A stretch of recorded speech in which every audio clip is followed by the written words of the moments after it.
ఈ మధ్య కోకాపేట భూములు ఎంత కాస్ట్లీ అయ్యాయో అందరికీ తెలిసిన విషయమే. అయితే ఇప్పుడు బడ్జెట్ ప్రతిపాదనల సవరింపులో భాగంగా మరో కొత్త ట్రాక్ బయటకు వచ్చింది.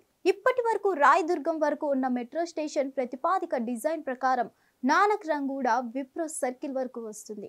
ఇది తెలిసిన విషయమే. అయితే తాజాగా ప్రవేశపెట్టిన తెలంగాణ పూర్తి స్థాయి బడ్జెట్ పుణ్యమా అని మరో ఆసక్తికర అంశం వెలుగు చూసింది. తాజాగా బడ్జెట్ పద్దుల్లో పేర్కొన్న మార్పుల్లో కొత్త విషయం బయటకు వచ్చింది. రాజధానిలోని మెట్రో రైలు రెండో దశలో దూరం పెరగడమే కాదు, అంచనా వ్యయంలోనూ మార్పు కనిపించింది. 5 కారిడార్లలో 70 కిలోమీటర్ల దూరంలో గతంలో ప్రతిపాదించగా తాజాగా అది 78.4 కిలోమీటర్లకు పెరిగింది. మరి పెరిగిన 8.4 కిలోమీటర్ల దూరం ఎక్కడి నుంచి ఎక్కడి వరకు అన్నప్పుడు కీలకమైన ఐటీ కారిడార్లో మరో 8.5 కిలోమీటర్ల దూరానికి మెట్రో విస్తరించేలా మార్పులు చేశారన్న విషయం బయటకు వచ్చింది.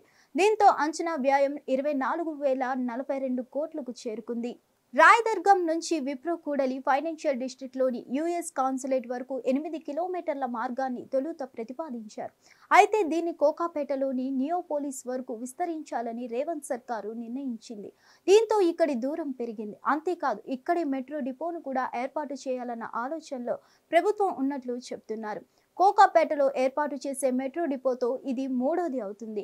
ఇప్పటి వరకు మియాపూర్, ఉప్పల్ నాగోల్ స్టేషన్ వద్ద డిపోలు ఉన్నాయి. మూడోది కోకాపేట నియోపోలిస్ వద్ద ఏర్పాటు చేయాలన్న ఆలోచనలో ఉన్నారు. ఇప్పటికే వేగంగా విస్తరిస్తున్న ఐటీ కారిడార్ తాజా ప్రతిపాదన నేపథ్యంలో మరింతగా దూసుకెళ్లడం ఖాయమని చెప్పక తప్పదు. మరిన్ని అప్డేట్స్ కోసం stay tune to hit TV. Hit TV app ని డౌన్లోడ్ చేసుకోండి. ఇందులో short news, live news, entertainment movies అన్ని అవైలబుల్ గా ఉన్నాయి. Please download Hit TV app. Hit TV app hit TV app ని ఫ్రీగా డౌన్లోడ్ చేసుకోండి.